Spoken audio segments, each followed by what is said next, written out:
Welcome to NarrativeNook audio tales where enchanted stories come to life. If you enjoy our stories, please subscribe, like and share to support our channel. Enjoy listening. Tony sat in the passenger seat while looking carefree and leaning on his side as he stared straight at Shirley. She allowed him to scrutinize her. Having received training, she had to remain composed even in the face of a major disaster. "You're really beautiful, and you're the type I like. Can I pursue you?" he asked straightforwardly. "I'm not interested in you," Shirley replied before glancing at him.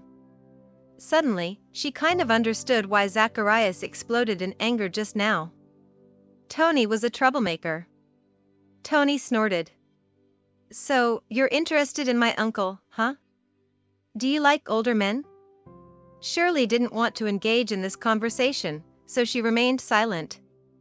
However, he was quite interested in continuing the chat. "I know my uncle is popular with women, but unfortunately, he doesn't like women." She couldn't help but ask, "So, does he like men?"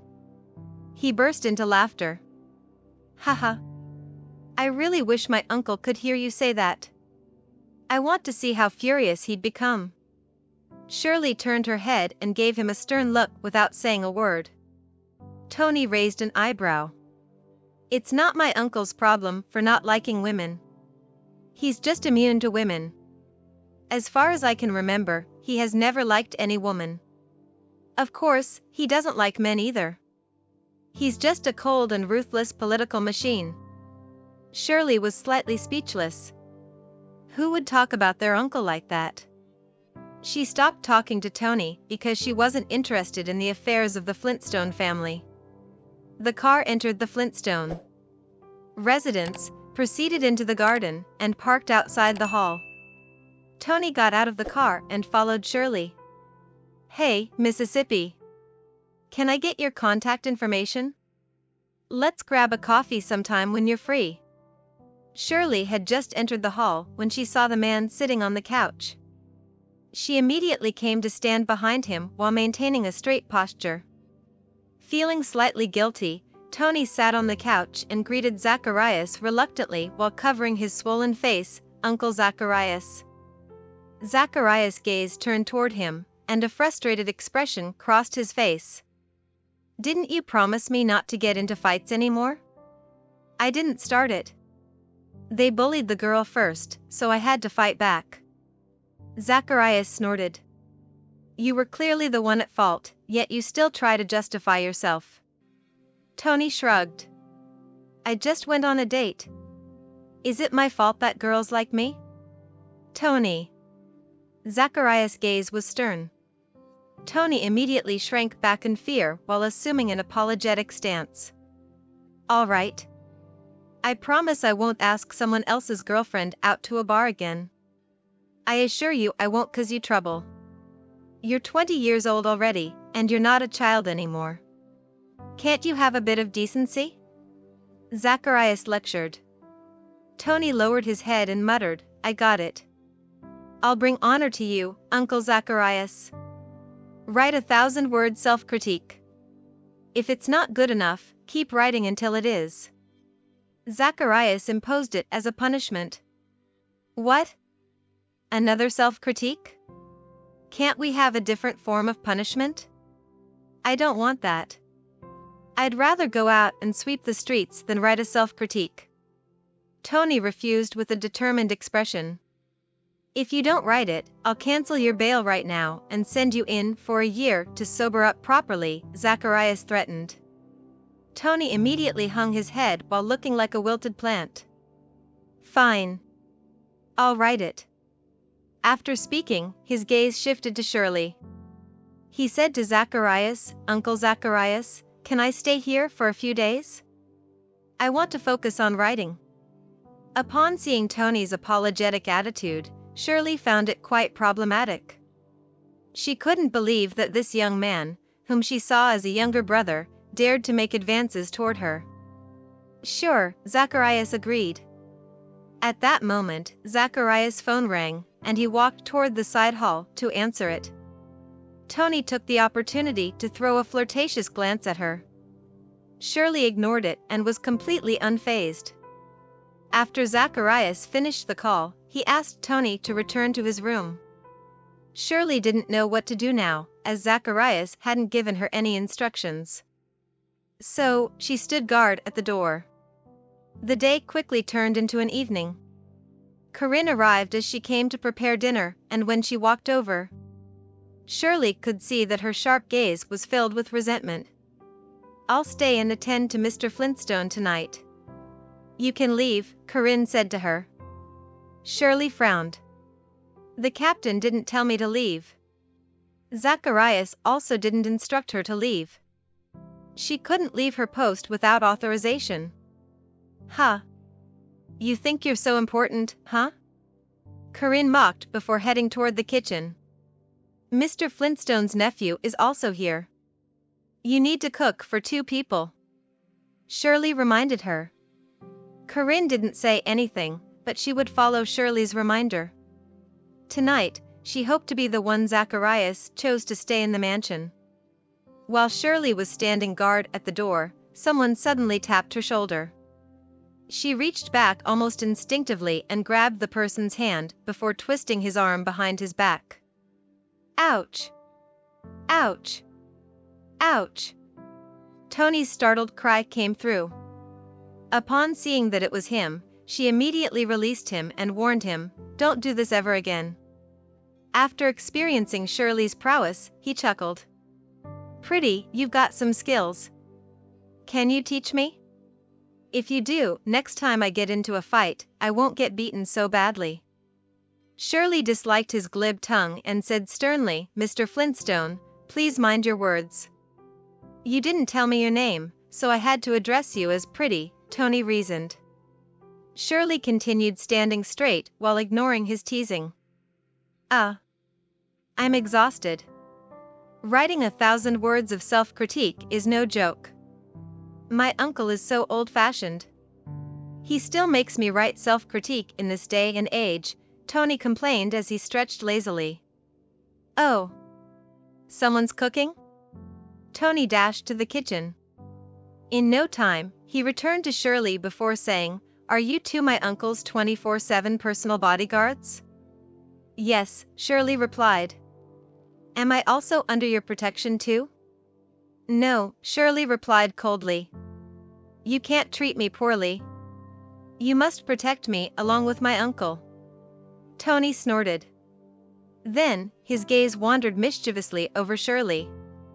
"If I encounter danger tonight, can you protect me up close?" After saying that, he saw her fair hands clasped together.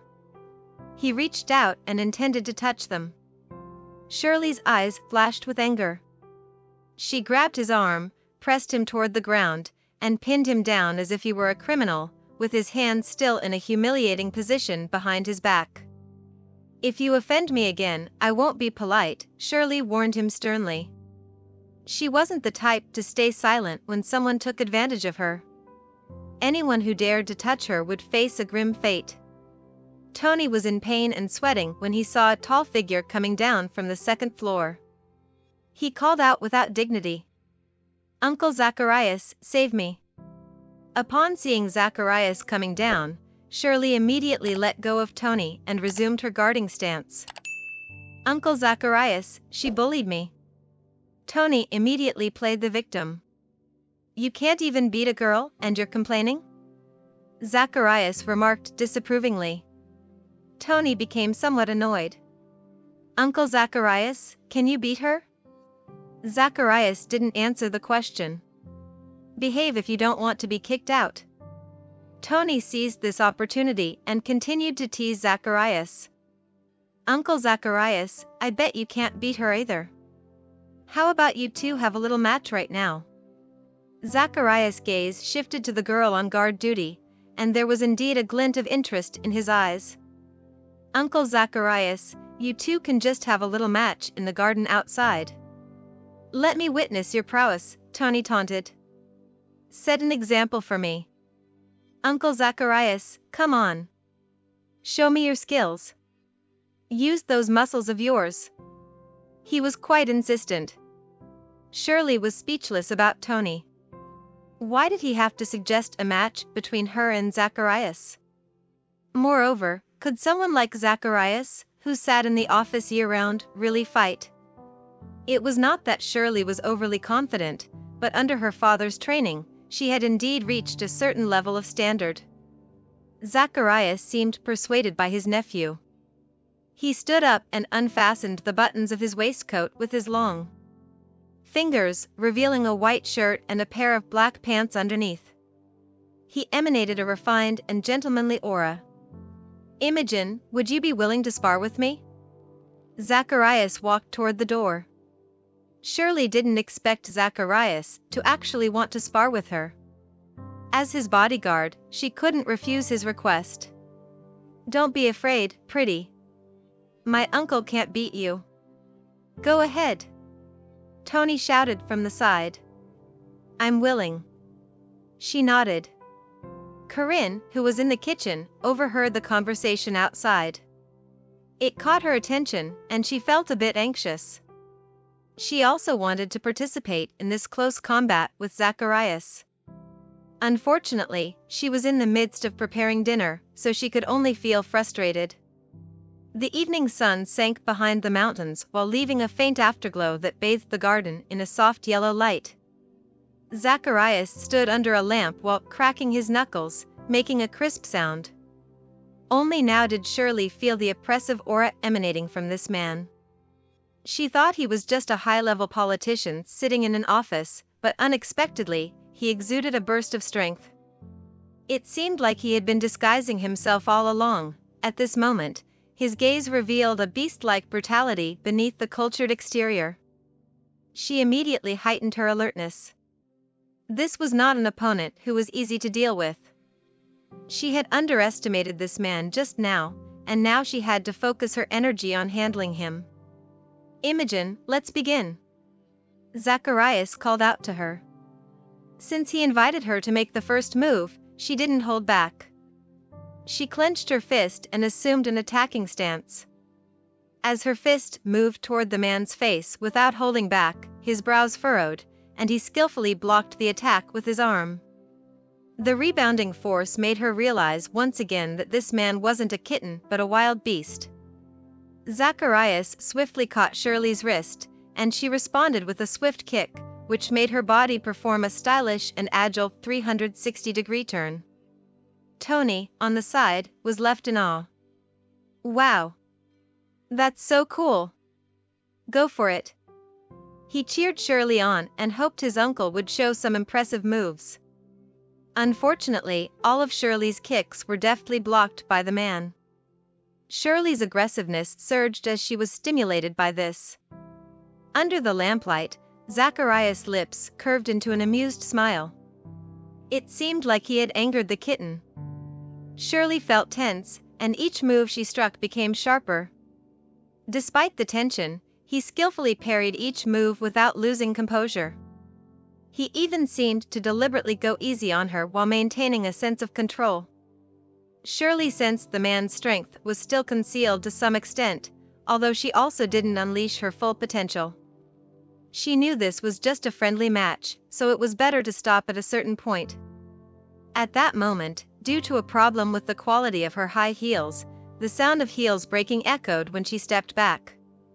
She immediately stumbled backward, and there was a rockery pool with a sharp stone right behind her. "Ah! Uncle Zacharias! Watch out for the sharp stone," Tony noticed and yelled.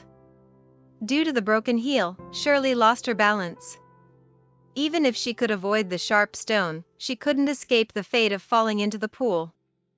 She was prepared to accept this outcome, but at that moment, her arm was caught by a large hand and a force pulled her up. Taking advantage of this force, she pulled herself up but could not stop herself from plunging into the man's chest. Her entire face rebounded off his sturdy chest. Phew! That was close. Tony quickly patted his chest in relief and then turned his head. Huh? How did these two folks end up tightly embracing each other? As Shirley breathed heavily, there was a large hand around her waist, and her entire being was pressed against Zacharias' chest like she was a startled bird. She immediately took a step back and said to the man with uneven breathing, "I apologize." "Go back and rest," Zacharias said to her. She had just retrieved her shoes, and now they were ruined. It was clearly a quality issue. She nodded and headed toward the direction of the dormitory. Tony watched her slender figure while praising her. "She's truly beautiful and cool. I like this type of lady." Tony turned to the man behind him and said, "Uncle Zacharias, can you introduce her to me? I want her to be my girlfriend." "You're not worthy of her." Zacharias directly dismissed his idea. Tony was speechless. He felt indignant and said, "Why am I not worthy of her? I'm your nephew. What's lacking in me?" "Uncle Zacharias, don't tell me you're interested in her and want to keep her for yourself." Zacharias turned around and stared at Tony sharply. "Shut up and stop bringing shame to the family." Outside the courtyard, Shirley suddenly punched the nearby stone wall.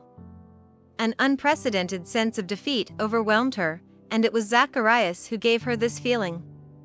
Just now, she felt her own powerlessness and the feeling of exerting all her strength, but still being unable to defeat the opponent. It was truly disheartening.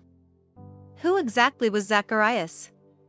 When he wore a suit, he was the distinguished vice president. Without the suit, he was a formidable martial artist. She realized she had underestimated him. If he hadn't pulled her just now, she would have definitely fallen embarrassingly. How infuriating. This left a significant impact on Shirley's emotions. She returned to her dormitory with a mix of frustration and begrudging acceptance. After taking off her outer clothing and revealing her vest, she looked at the fresh bruises on her wrist. The man's strength was indeed impressive. She exhaled deeply and silently adjusted her emotions. At that moment, her phone rang. Her eyes widened as she looked at it. The sender was Cole. "Shirley, I heard that you're in Averna. I got transferred here today. Here's my contact information for future convenience." Shirley joyfully covered her mouth as she was afraid that she might burst into laughter. She quickly replied, "Cole, I'm in Averna too." "Which department have you been transferred to?" "The White House." Shirley became even happier. It was her great-uncle's residence. It was great news to her, as they would have more opportunities to meet. "Great. Let's have a meal when you're free." Shirley's earlier frustration disappeared in an instant because her heart was filled with anticipation, even though she knew it would be some time before she could meet Cole. Upon thinking that Cole was in Averna, she felt her heart brimming with vitality. "Sure. Let's stay in touch," Cole replied. She looked at this message while silently thinking to herself, "If only I could meet you every day." However, she couldn't tell him this, so she wrote a simple reply. "Okay. Let's stay in touch." After having dinner at the cafeteria, taking a shower, and getting ready to rest, her phone suddenly rang. She picked it up and saw an unknown number. "Hello. Who's this?" Shirley answered. "Did I hurt you?" A low and magnetic voice came from the other end. Upon hearing the voice, Shirley recognized who it was and exclaimed, "Mr. Flintstone? You're not asleep yet?" "Are you injured?" he asked again. She replied casually, "It's nothing. It's common for me." "I apologize if I offended you, Mr. Flintstone. Tonight was just a spar. You don't need to feel burdened. In my eyes, you're already great." He comforted her in a deep voice. Shirley's mind buzzed for a moment. Then, she said in a calm tone, "Thank you, Mr. Flintstone. You've helped me understand that I need to constantly improve myself. Come over early tomorrow morning and accompany me outside," the man said, and then hung up the phone. Shirley frowned. He wanted her to accompany him outside? Wasn't she supposed to stay and serve him in his residence? Why would she need to accompany him outside? She couldn't help but feel nervous. Could it be that she had to accompany him to meet some political figures? What if she encountered her great-uncle? Wouldn't that expose everything? Could she not go? Shirley wondered in her heart. However, she could only decide tomorrow morning. As she lay in bed, she couldn't fall asleep. Her mind was filled with the sparring session with Zacharias tonight. Every move she made seemed flawless, but this man effortlessly blocked them. It was evident that his strength and speed far surpassed hers. The terrifying power of this man lay in the fact that, in his usual demeanor, it was impossible to tell that he was exceptionally strong in martial arts. He appeared to be a cultured politician. It was like he was an iceberg, dangerous and hidden beneath a calm exterior. People saw only the sharp tip above the water's surface, while there was even more terrifying strength below the sea. Shirley forced herself to fall asleep. Early in the morning, she received a command on her phone. Assemble outside the mansion at 8 a.m. She arrived 5 minutes early and asked the captain, "Captain, where are we going?" "Mr. Flintstone is meeting a foreign guest today. Your task is to pretend to be his female assistant and protect him." She breathed a sigh of relief. Fortunately, he was only meeting a foreign guest, which should be relatively safe for her identity. Just then, Zacharias came out. He was dressed in a classic black and white suit. He exuded a mature and imposing aura. She coincidentally met his gaze, causing her heart to skip a beat. She was just an intern replacing someone else, after all, so she felt a bit uneasy. Zacharias' gaze seemed too sharp, and she decided to avoid direct eye contact with him in the future. Shirley was about to open the back door of a car to get in when the captain called her, "Imogen, you and Mr. Flintstone will ride together." Shirley was surprised as she thought, "My status isn't that noble, how can I ride in the same car as Zacharias?" Nevertheless, she went to open the front passenger seat of the car Zacharias was in. As she pulled it open, she realized there was already another bodyguard seated inside. So, she had to sit in the back seat. Shirley had just been thinking about how far she could stay away from this man, but fate seemed to want them close. She opened the back door and saw that only Zacharias was inside, and he was focused on reading documents. He wore a gray vest with the shirt sleeves rolled up, revealing his muscular arms and the prestigious watch on his wrist. She hesitated but eventually sat beside him.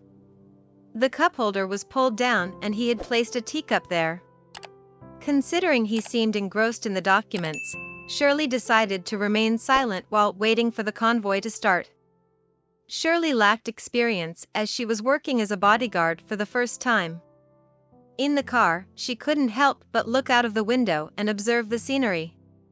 She didn't notice the man beside her casting her a meaningful glance. There was a faint smile tinged with a hint of playfulness playing on his lips. The convoy smoothly reached a governmental residence as it was guided by precise traffic control. After the car came to a stop, the captain and the other bodyguards formed at secure perimeter before shielding Zacharias as he exited the vehicle. Shirley immediately jogged over while staying close to him and accompanying him inside. Shirley didn't faze at all when facing such a solemn environment. She had grown up in such surroundings. With an air of grace and composure, she looked confident and elegant in her suit and trousers. Her hair was tied in a ponytail. She presented a neat and agile appearance. At this moment, a subordinate handed a purse to Shirley and whispered, "You should know what's inside, right?" Shirley nodded. "I know. You're the only one who can accompany Mr. Flintstone to have the conversation. If something unexpected happens, prioritize his safety above all else. Understand?"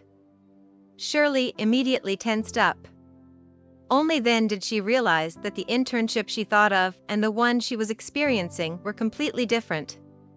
She had thought it would be simple by just standing guard at the door every day. Little did she know that she would have to accompany Zacharias to discuss business. Understood. She nodded calmly while resigning herself to the situation. Shirley followed behind Zacharias and entered the elevator, while the bodyguard had to stay downstairs. This was the highest level of meeting, so bodyguards were not allowed in, only assistants were permitted. As soon as she entered the elevator, her expression visibly tightened. At that moment, a deep male voice asked, "Are you nervous?" She nodded without hesitating. "I'm just an intern bodyguard." "Relax. It's just a routine conversation," Zacharias reassured her. Shirley took a deep breath to calm her nerves. They reached the 6th floor, and Zacharias walked ahead. They entered a luxurious meeting room, and Zacharias immediately smiled and greeted a foreign guest, who stood up to welcome them too, with a graceful demeanor. They shook hands, exchanged warm smiles, and conversed in Chinese. Zacharias exuded a calm and commanding presence while displaying wisdom and convincing power in his words, despite his age. Shirley also smiled and greeted the two people, then watched as they chatted while walking toward the couch. Shirley sat in one of the nearby chairs along with the other person's assistant. Just by looking at the blonde-haired, blue-eyed female assistant sitting beside her, she could tell that the person next to her was not a simple individual. Fortunately, the atmosphere between Zacharias and the foreign guest was very good, and they mostly focused on fostering friendship between the two countries without involving conflicting interests. Shirley's gaze had to stay on Zacharias as she observed every expression and gesture of the man. It was evident that he had earned his position through capability and not luck. Luckily, such conversations usually didn't last too long. After almost an hour, the foreign assistant reminded her boss about the time and indicated they had to catch a flight. The guest stood up, shook hands with Zacharias, and even hugged him as a friendly farewell ritual. Zacharias accompanied the guest to the elevator, and as the guest entered, Shirley finally sighed in relief. Zacharias had toned down his friendliness. He turned to Shirley, who was sitting on the couch, and said, "Tell them I want to rest here for a while." She immediately picked up her earpiece, communicated with the captain, and conveyed Zacharias' request. Received. "Take good care of Mr. Flintstone," the captain responded.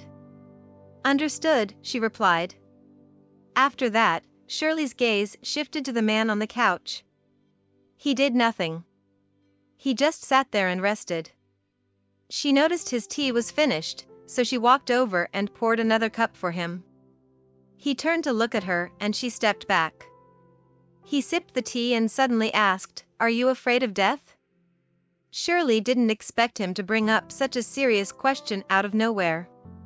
Without much thought, she replied, "Yes." "If you're afraid of death, why choose this profession?" Zacharias raised an eyebrow while looking at her. Shirley thought for a moment before saying, "I'm afraid of death because it will not allow me to enhance my professional abilities, not because I'm afraid of being in this line of work." He chuckled while his gaze lingered on her for a few seconds. Upon feeling his scrutiny, she unconsciously lowered her head. This man emitted a dangerous aura of seeing through everything, and it wouldn't be fun if he uncovered her identity. After finishing the tea, he stood up and said to her, "Let's go. Accompany me to the White House." Shirley felt as if her head just exploded and her breath started becoming rapid. This man was going to the White House? Just when she thought the worst wouldn't happen. Zacharias' ink-black eyes lingered on her face for a few seconds. Then, as if changing his mind, he said, "Oh, I have other things to attend to. I won't go there today." She finally breathed a sigh of relief upon hearing this. He took the lead into the elevator. There was a silent and amused smile on his lips. Shirley lowered her head and followed him into the elevator before standing behind him. Zacharias' convoy departed, but Shirley didn't sit with him this time. Instead, she followed another car back to his residence. When Shirley returned to the Flintstone residence, Corinne suddenly appeared and stopped her. Imogen, what tricks did you use? Why does Mr. Flintstone always ask you to do things and not me? Shirley was taken aback. She replied calmly, I didn't use any tricks. You should ask Mr. Flintstone about that. I certainly can't ask him, but I know you must have done something. Corinne thought it must be the case. Otherwise, how could she receive such treatment? Shirley really couldn't explain this to her. She was also puzzled as to why Zacharias always gave her orders. Of course, if he didn't give her any tasks, she would be more relaxed. Imogen, don't do anything sneaky behind my back or try to seduce Mr. Flintstone. If I find out, you're done for, Corinne threatened. Shirley frowned. Why did Corinne always assume she was interested in Zacharias? Honestly, this man was outstanding, but Shirley already had someone in her heart and wouldn't entertain thoughts about other men. Besides, she was a bit afraid of Zacharias deep down. In the evening, Zacharias' convoy stopped outside the gate, and the car he was in stopped at the entrance of the hall. Shirley and Corinne immediately went to welcome him. He got out of the car while holding a suit jacket in his hand. Corinne quickly stepped forward to take it from him. Corinne was secretly happy while hugging the man's suit, and her heartbeat accelerated. While she went to hang the suit up, she even leaned in to take a sniff. The woody scent of the man, which was refreshing and pleasant, made her heart flutter. Imogen, make me a cup of tea, Zacharias instructed before going upstairs. Shirley hurriedly responded, certainly. Right away. He went upstairs, and Corinne immediately took over the task. Imogen, let me handle this. You go tidy up the kitchen. I'm going to prepare dinner after this. Shirley was happy to comply. She nodded. Sure. Corinne was skilled in the art of tea making, so her tea brewing skills were good. After preparing the tea, she carried it upstairs. Zacharias heard a knock on the door and said, come in. However, when he saw Corinne entering, he frowned slightly. Corinne placed the tea on his desk and smiled. Mr. Flintstone, your tea. Thank you, Zacharias said very politely while flipping through his documents. Corinne sensibly exited the room. After she left, he let out a slight sigh of annoyance. Then, he took out his laptop and entered the most advanced system. His slender fingers tapped away while entering, a name Shirley Lloyd. Detailed information about her quickly appeared, along with a somewhat youthful photo. Zacharias' gaze was fixed on the picture as he muttered, not much change from childhood. Then, he entered the name Imogen Young. The result displayed was that of a girl from a middle-class background, along with her photo. He smiled amusingly. You're quite capable, seeing as you dare to infiltrate my residence. This statement seemed to carry both praise and a hint of annoyance. An incident from 19 years ago flashed in Zacharias' mind. At that time, he was 10 years old and went to play at the White House. He got lost and searched for an exit for a long time, but couldn't find one. Finally, he encountered a 4-year-old girl. She was cute and enthusiastic. She guided him through the complex gardens of the White House and led him out. When they parted ways, the little girl introduced herself. Hello, my name is Shirley Lloyd. Will you come to play with me in the future? At the age of 10, Zacharias was already 5 feet tall, while 4-year-old Shirley was only about 3 feet tall. For some people, even just one meeting was unforgettable. Zacharias' childhood lacked much joy, with heavy academic burdens and extremely high expectations from his parents. He had no friends. So, when he saw a carefree little girl, he envied her. Unexpectedly, 19 years later, they met again under these circumstances.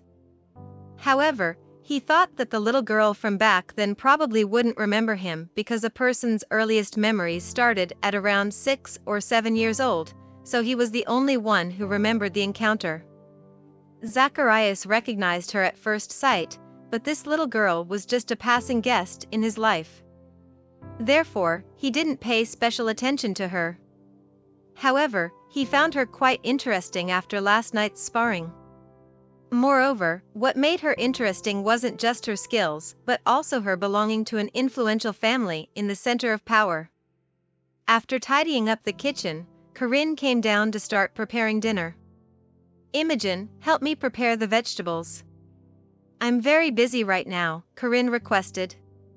Shirley took the vegetables over to peel them while Corinne began boiling a pot of water.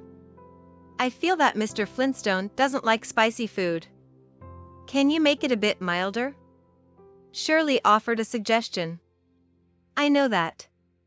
You don't need to remind me," Corinne replied ungratefully. Shirley decided not to speak anymore. After peeling the vegetables, Shirley went to the laundry room. The clothes that had just been dried needed to be taken out, ironed, and then hung in the cloakroom for Zacharias. While ironing the clothes, she felt somewhat speechless. She had never even ironed her father's clothes, yet now she found herself coming here every day to iron a man's clothes. After finishing ironing the shirts, pants, and suits, she noticed that there was one more item left in the dryer. As she reached for it, her face turned slightly red. It was a pair of men's underwear, a black pair of briefs. She felt a bit awkward while holding the underwear in her hands, but she patiently ironed it as well. After she finished ironing, she carried the clothes to the cloakroom. Just as she reached the third floor with the clothes in her hands, she saw a figure walking toward her in the corridor. Holding the clothes, she immediately acted like she was a maid. She faced the window and lowered her head while waiting for the man to pass by. Zacharias stood in front of her while gazing at the girl with intense eyes. Under the soft lighting, her delicate and beautiful features, slender figure, and graceful demeanor were revealed. Indeed, time was a skilled artist as it transformed a little girl into a beautiful young woman. Shirley saw that the man was standing in front of her and felt his gaze on her. She couldn't help but feel nervous and flustered. Could he have really discovered something? Just then, one of the clothes she was holding suddenly slipped, and it was the smallest piece, the black briefs. It fell onto the golden carpet and was especially eye-catching. She lowered her head to pick it up and quickly said to the man, "I'll wash it again." She didn't know if this man had cleanliness issues, but since it fell on the ground in front of him, she had to wash it again. "There's no need for that. Put it back in the wardrobe." Zacharias spoke while looking at his underwear held by her slender and fair hands. In an instant, it seemed as if these hands were also holding a certain part of his body, causing a sudden tightening in his abdomen. The man's breathing quickened and he turned to leave hastily. Only then did Shirley exhale while watching his retreating figure. She quickly hung his clothes back in his dressing room and stood in this spacious closet filled with neatly arranged dark-colored suits, waistcoats, and shirts. This was probably the largest collection of suits she had ever seen. Zacharias didn't go downstairs, but instead went to the study on the second floor. He took a book that he hadn't finished reading last time, a biography of a famous person. Usually, at this time, he could patiently read and learn about the governance philosophy of the historical figures in the book. However, today was different. Although his gaze was fixed on the words in the book, his mind couldn't focus. He sighed slightly before rubbing his temples with a sense of frustration. All of this was a consequence of the reaction just now. Zacharias put the book back onto the shelf and stood up. Then, he headed downstairs to the garden to get some fresh air and relax. Corinne was busy preparing dinner. This time, she meticulously crafted each dish with hopes of capturing Zacharias' taste buds so that he would pay her more attention. After more than an hour of preparation, the table was finally set at 6:30 p.m., which was the usual time Zacharias had dinner. Upon seeing Zacharias going to the garden, Corinne tidied herself up and walked toward the garden. She took light steps toward him when she saw the man sitting in a chair in the garden with his eyes closed and seemingly lost in thought. However, she didn't dare to disturb him. Even though he had his eyes closed, he was emanating a dignified aura that couldn't be ignored by one. His sitting posture was not as upright as usual, it seemed somewhat lazy and relaxed. The evening light enveloped him and gave him a golden glow. His features were deep, with perfect contours. Along with his noble status, his face was captivating to this woman. Finally, Zacharias opened his eyes and his piercing gaze made Corinne's heart beat faster. She said gently, "Mr. Flintstone, you can have dinner now." Zacharias nodded and said to Corinne, "You can go back to rest. Imogen can handle the things here on her own." Corinne felt a mixture of envy and jealousy after hearing this. Why did Zacharias always want Imogen alone by his side to serve him? She felt a strong sense of being chased away and hurriedly said, "Mr. Flintstone, I can also stay and serve you. This is my job." Zacharias stared at her with a sharp gaze. "I like quietness and don't like crowded places. Imogen might be tired today, so let me stay," she insisted. He frowned slightly, feeling impatient. "Having her here is enough, you can go back." Upon sensing the displeasure in his tone, she quickly nodded. "Okay." After saying that, she went back to the hall and took out her phone. She couldn't figure out why Zacharias always wanted Imogen to stay by his side. Where did she lose to Imogen? Shirley descended from the second floor. Upon seeing the delicately arranged dinner on the table, she thought to herself that Corinne's cooking skills were indeed good. It was an aspect where she fell short. At the same time, Zacharias entered the hall from the yard, and Shirley immediately stood straight to welcome him. "Let's have dinner together," he suddenly said to her. She shook her head. "No. I'm your subordinate, so I can't dine at the same table with you." She was well aware of her position and status. "I need someone to accompany me for dinner," Zacharias emphasized, then glanced at her. "This is an order." Shirley was secretly surprised. Was accompanying him for dinner also part of her job? She stopped insisting and nodded. "All right." After that, she sat across from him. She served him a bowl of rice, and he reached out to take it. She also served herself. For a while, there was only the sound of the two of them having dinner in the quiet hall. "At what age do your earliest memories start?" Zacharias suddenly asked while eating. Shirley blinked and carefully thought before answering, "Probably around 6 years old." "Do you not remember anything before the age of 6? He asked. She nodded affirmatively. "I have no impression at all." After saying that, she was a bit curious. "Why are you asking me this question?" "It's just a casual question," Zacharias said while picking up a piece of food and chewing elegantly. Shirley continued to eat her dinner earnestly. However, she didn't dare to take the steak since she wanted to leave it for him. Corinne had only grilled one person's portion, so while the presentation was beautiful, there wasn't much of the grilled beef ribs to go around. That was why Shirley didn't take any. Just as she lowered her head to eat the food on her plate, suddenly, a knife and fork picked up 2 pieces of beef ribs and placed them on her plate. Shirley immediately raised her head and lied, saying, "I don't like this." "You can have it, Mr. Flintstone." "I don't like it either." Zacharias smiled. From his face, she couldn't tell if he was telling the truth or not. Is he a vegan? In the end, she happily started eating with her head lowered. Looking at her 2 rows of delicate eyelashes twinkling, he actually forgot to eat. When she lifted her head, he quickly lowered his, avoiding her gaze. After she finished her meal, he put down his cutlery as well. She then asked, "Are you done?" "Yes." He nodded. With his answer, she quickly cleaned up the table. Meanwhile, he didn't go upstairs. Instead, he sat in the living room, watching the news. His gaze would frequently shift toward the kitchen, where he saw the slender figure washing the dishes. As for what was on the news, it no longer seemed important because his mind was not there. After washing the dishes, Shirley realized it was almost 8 p.m., so she walked up to Zacharias and said, "Mr. Flintstone, if you don't have any further instructions, I'll head back to my dorm now. You should get some rest too."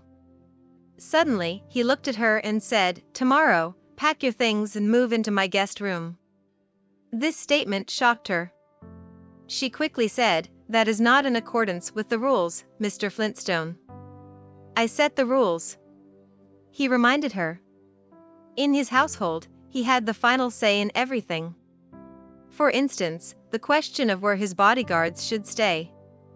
Yet, she still wanted to refuse. "Mr. Flintstone, my dorm is only a mile away from your residence, and guards are stationed outside every night. You're very safe." In other words, she did not need to stay at his place to protect him. "Do as I say." He suddenly picked up the remote and turned off the TV, his tone growing colder and firmer.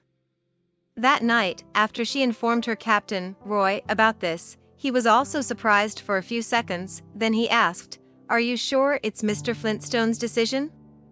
Shirley nodded. "Absolutely sure." After thinking for a few seconds, he agreed.